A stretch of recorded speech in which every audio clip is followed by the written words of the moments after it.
Ya, pemirsa, nama Maijen Purnawirawan Kiflan Zain kembali menjadi perbincangan setelah ditetapkan sebagai tersangka atas kasus dugaan makar dan kepemilikan senjata api.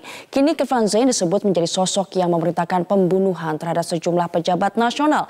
Kami akan paparkan fakta dan data berikut ini. Bagaimana awalnya Kiflan Zain ini namanya bisa muncul dalam ungkapan dari drama sebuah rencana pembunuhan sejumlah tokoh nasional. Kita ingat pada tanggal 27 Mei 2019 lalu, Kiflan Zain akhirnya ditetapkan sebagai tersangka dugaan kasus makar setelah sebelumnya memang pernah diperiksa selama beberapa jam dan ia juga pernah diajukan beberapa pertanyaan, sekitar 20 lebih pertanyaan untuk mengetahui apa yang menjadi motif dan juga peran dari Kiflan Zain dalam rencana pembunuhan atau aksi demonstrasi di pada tanggal 21 dan 20 yang lalu. Sedangkan tanggal 30 Mei 2019 ini ia akhirnya juga dijadikan tersangka atas kasusnya lainnya, kasus kepemilikan senjata api. Selanjutnya,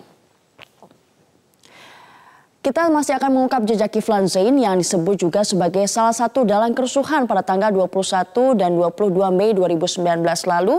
Dan ia akhirnya diduga sebagai otak di balik rencana pembunuhan 4 tokoh nasional dan juga 1 direktur lembaga survei.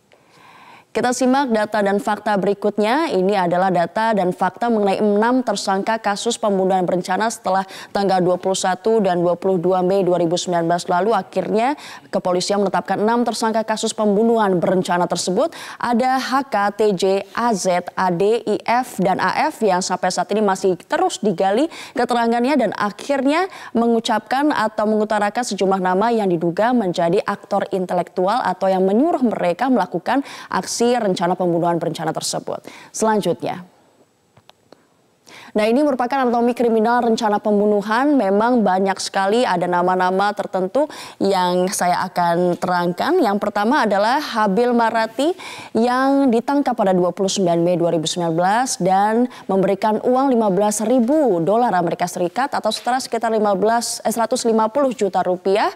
Dan ia akhirnya memberikan uang kepada sejumlah eksekutor sejumlah 60 juta yakni HK, Tajudin Irwansyah, dan HK sendiri dari uang 60 juta tersebut akhirnya membeli senjata. Dan dari ucapan mereka, dari keterangan yang mereka utarakan kepada pihak kepolisian setelah ditangkap, HK, Tajudin, dan Irwansyah ini mengatakan bahwa Kiflan Zain merupakan orang yang memberikan perintah kepada mereka dan Kiflan Zain juga yang mencari mereka sebagai eksekutor dan juga yang akhirnya memberikan uang sejumlah 60 juta rupiah. Siapa-siapa saja target yang mereka targetkan untuk dilakukan pembunuhan memang sudah diutarakan oleh aparat kepolisian dan juga sejumlah tokoh nasional. Ada Wiranto Menko Polhukam sebagai target, Budi Gunawan sebagai Kepala BIN, lalu Luhut Binsar Panjaitan Menko Kemaritiman, Goris Mere staf khusus Presiden bidang intelijen dan keamanan, serta Direktur Eksekutif Carta Politika Yunarto Wijaya ini sebagai target pembunuhan. Nah, pertanyaannya sebenarnya siapa yang ada di atas Habil Marati, itu yang menjadi pertanyaan. Dan untuk mengungkapnya serta membahasnya lebih lanjut, kita akan langsung serahkan ke Kevin Egan. Silahkan Kevin.